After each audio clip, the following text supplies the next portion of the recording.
আসসালামু আলাইকুম। অপরাহ্নের জ্যামিতিক আলোক বিজ্ঞান প্লেলিস্টে তোমাদের স্বাগতম। তুমি এই প্লেলিস্টে ক্লিক করেছো, এই জন্য তোমাকে অসংখ্য ধন্যবাদ। আমি তোমাকে কথা দিচ্ছি, এই প্লেলিস্টটি যদি তুমি সম্পূর্ণরূপে শেষ করো মনোযোগ দিয়ে এবং একটু প্র্যাকটিস করো, তাহলে কিন্তু তোমার এইচএসসি বোর্ড পরীক্ষা থেকে ধরে engineering admission, specially BUET, KUET, CUET, RUET, তোমার কিন্তু খুব ভালোভাবেই কভার হবে ইনশাল্লাহ। প্রিপারেশন একদম সম্পূর্ণরূপে শেষ হবে, কারণ এই প্লেলিস্টে কিন্তু আমরা প্রত্যেকটা কনসেপ্টের পর বোর্ড স্ট্যান্ডার্ড ম্যাথ যেরকম প্র্যাকটিস করব, পাশাপাশি কিন্তু আমরা এডমিশন রিলেটেড প্রত্যেকটা ম্যাথ কিন্তু আমরা, প্রত্যেকটা টাইপ ভিত্তিক ম্যাথ কিন্তু আমরা প্র্যাকটিস করবো ইনশাল্লাহ। ওকে, আচ্ছা, তো চলো শুরু করা যাক। আমি এই প্লেলিস্ট, পুরো প্লেলিস্ট জুড়ে আমি মোহাম্মদ রেজন ভুইয়া পড়াশোনা করছি চুয়েট মেকানিক্যালে তোমাদের সাথে থাকবো ইনশাল্লাহ। ওকে, সো চলো শুরু করা যাক। তো প্রথম কথা হচ্ছে যে এই প্লেলিস্টে আসলে কি কি থাকবে, কিভাবে আমি আসলে প্লেলিস্টটা সাজাইছি। তো দেখো যে এই চ্যাপ্টারটা কিন্তু আসলে একটা স্পেশাল চ্যাপ্টার। কিরকম? এই চ্যাপ্টারটা আসলে বিগত 5 ব্যাচ ধরে ওরা কিন্তু এই চ্যাপ্টারটা কমপ্লিটলি মিসিং পড়তেছে না। যেমন অলমোস্ট 2-0 পর থেকে 2-1, 2-2, 2-3, 2-4, 2-5 ব্যাচ পর্যন্ত কিন্তু এই চ্যাপ্টারটা আসলে ওদের সিলেবাসেই ছিল না। সো 26 এবং পরবর্তী ব্যাচগুলোর জন্য কিন্তু এই চ্যাপ্টারটা ইনক্লুডেড। ওকে, সো এই চ্যাপ্টারটা আসলে আমাদের ফিজিক্স বইয়ের, স্পেশালি সেকেন্ড পেপার বইয়ের one of the most biggest chapter, মানে খুব বড় একটা ভাস্ট একটা চ্যাপ্টার। এবং অ্যাডমিশন বলো, ইঞ্জিনিয়ারিং অ্যাডমিশন বলো অথবা বোর্ডে বলো, মানে কোশ্চেন কিন্তু থাকবেই, মাস্ট। ওকে, সো এই চ্যাপ্টারটা আমি আসলে সাজাইছি একদম জিরো থেকে, মানে শূন্য কনসেপ্ট থেকে। তুমি এই চ্যাপ্টারের আগাগোড়া কিছু জানো না, তোমার হচ্ছে এসএসসিতে যে ছিল সেটাও যদি তুমি না জানো, তাও তোমার কোনো সমস্যা হবে না, কারণ আমি একদম শূন্য থেকে প্রত্যেকটা কনসেপ্ট বেশ ভালোভাবে অ্যাডভান্স পর্যন্ত যাবো ইনশাল্লাহ। তারপর হচ্ছে প্রত্যেকটা কনসেপ্টের আমরা এইচএসসি স্ট্যান্ডার্ডের একটা ম্যাথ করব। তারপর কিন্তু আমরা বুয়েট ইঞ্জিনিয়ারিং স্ট্যান্ডার্ডের কিন্তু ম্যাথ অবশ্যই করব, ওই টাইপ ভিত্তিক। তো এতে করে কি হবে, আমরা আসলে বুঝতে পারবো যে না, আমি একটা কনসেপ্ট পড়তেছি, ওই কনসেপ্টের আন্ডারে আসলে কি টাইপের ম্যাথটা হয়। অ্যাডমিশন আসলে আমাদের কাছে মনে হয় যে, স্পেশালি ইঞ্জিনিয়ারিং অ্যাডমিশনটা আমাদের কাছে মনে হয় যে অনেক বেশি কঠিন, বা মানে আমাদের কোনো ধারণাই থাকে না একাডেমিক লাইফে। সো পরবর্তীতে যখন এইচএসসির পর গিয়ে দেখা যায় যে না, আমরা আসলে এগুলা অনেক আগেই পড়া উচিত ছিল, বা অনেকের কাছেই অনেকেই কিন্তু কোপ আপ করতে পারো না, ঠিক আছে।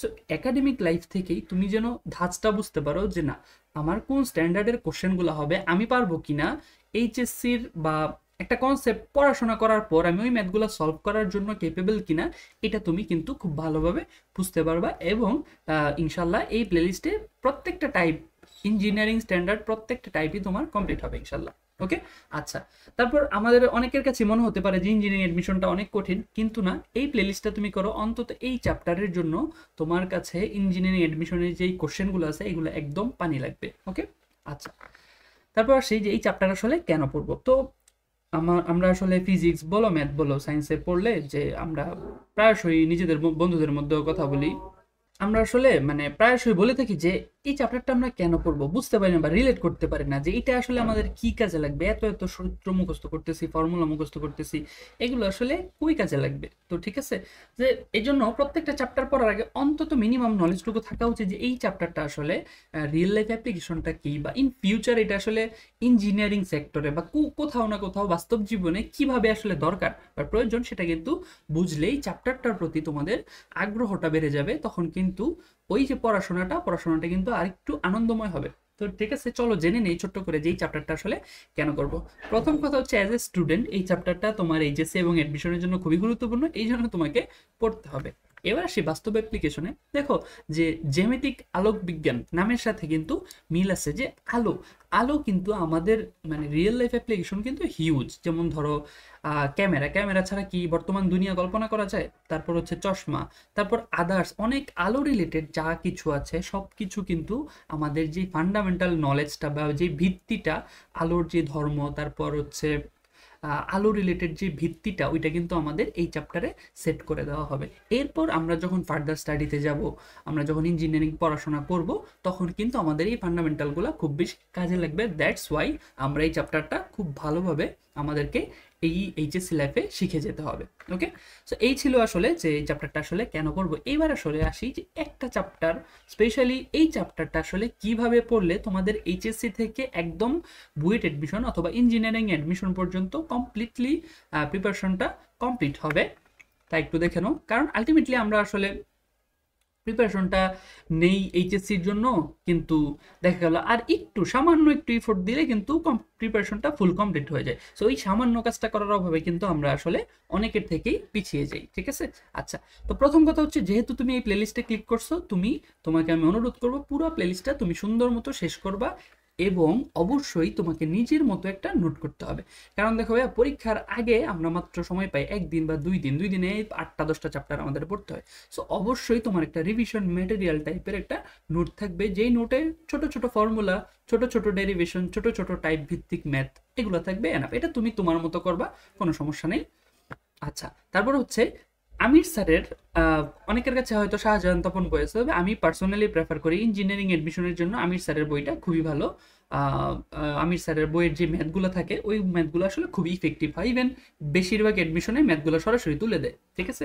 আচ্ছা, তো প্রথম কথা হচ্ছে, পুরো প্লেলিস্টটা তো টাইপ ভিত্তিক আমি সাজাবো, এটা তো শেষ করবাই, পাশাপাশি ওই টাইপ ভিত্তিক তুমি আমির স্যারের ম্যাথগুলো একটু দেখে দেখে খুঁজে খুঁজে পড়ে ফেলবে। এটা তুমি আমার প্লেলিস্টের পাশাপাশিও যেতে পারো, চাইলে তুমি আসলে পুরো প্লেলিস্টটা শেষ করে তারপরও যেতে পারো, তবে আমি প্রেফার করি তুমি আমার প্লেলিস্টের পাশাপাশি আগাও, ঠিক আছে। তো আমির স্যারের উদাহরণের যত ম্যাথ আছে সব কিন্তু তোমাকে করে ফেলতে হবে, ঠিক আছে। এরপর আসি টেস্ট পেপারের বোর্ডের ম্যাথে তুমি যাবা। বোর্ড স্ট্যান্ডার্ড যে কোশ্চেনগুলো, হয়তো সব বোর্ড তো করতে পারবে না, 4টা 5টা ইয়ারের দেখলা যে প্রত্যেকটা টাইপে কি কি ম্যাথ আসছে, কোনো ম্যাথ কি তোমার মানে পারো না এমন আছে কিনা। অবশ্যই একাডেমিক লাইফে তোমাকে ম্যাথগুলো হাতে করতে হবে, মিনিমাম একটা চ্যাপ্টার থেকে 20টা থেকে 25টা ম্যাথ তোমাকে হাতে ক্যালকুলেশন করে বের করে ম্যাথটা করতে হবে, তারপর তোমার একটা ফান্ডামেন্টাল হয়ে যাবে। এরপরের বার তুমি রিভিশন হালকা পাতলা দিলেও সমস্যা নাই। সো ফার্স্ট টাইম যদি তুমি এই চ্যাপ্টারটা পড়ো, তোমাকে অবশ্যই ম্যাথগুলা হাতে করতে হবে।